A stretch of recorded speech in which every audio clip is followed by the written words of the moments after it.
Ya şimdi tercüme okumadım. Konuşmak başka bir şeydir, tercüme başka bir Sayın şeydir. Valim, uzmanlık gerekiyor.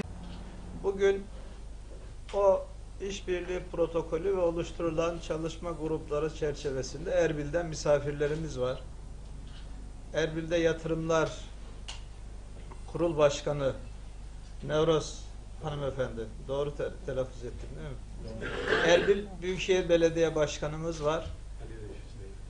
Ali Bey ve yine Erbil Belediyesi'nde valiliğinde bilgi işlem müdürü, belediyede teknik işler müdürü ve diğer çalışma arkadaşlarıyla beraber elimizde bir çalışma ziyaretindeler. Esas geliş sebepleri Bursa'daki organize sanayi bölge yapılanmasını yerinde inceliyorlar. Dün başladılar çalışmaya, bugün devam edecekler.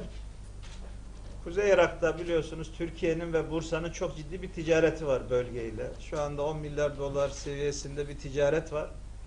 Bunu artırmanın yollarını arıyoruz. Hem Türkiye ile bölge arasında hem de Bursa ile bölge arasındaki ilişkileri nasıl artırırız?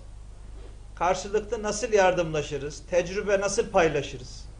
Bunun peşindeyiz. زۆر سپاسی جەنابی والی دەکەین کە ئەو پێشوازە گەرمەی کردین لە شوێنی خۆی و لە ناو شاری بۆرسا بۆی هاوکارمان بن بۆی ئاشنا بن بە کارەکانیان لە ناوچەی پیشەسازیەکانی ناو Yollara ve Bursa'nın sanayi konusunda ve sanayi bölümünde o kadar ilerlemiş, buranın tecrübeni Erbil'e aktarmak için gelmişiz detaylara bakmaya.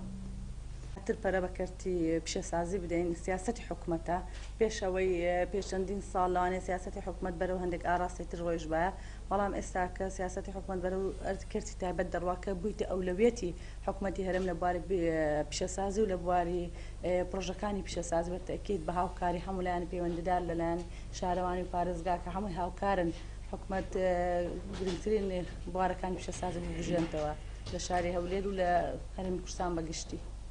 Dediğiniz gibi geçen senelerde bizim yatırım konuları bizim Kürdistan bölgenin hükümeti ve başbakanımız çok sanayi sektörünü daha ilerlemek istiyor ve sanayi sektörünü daha öne götürmek istiyor.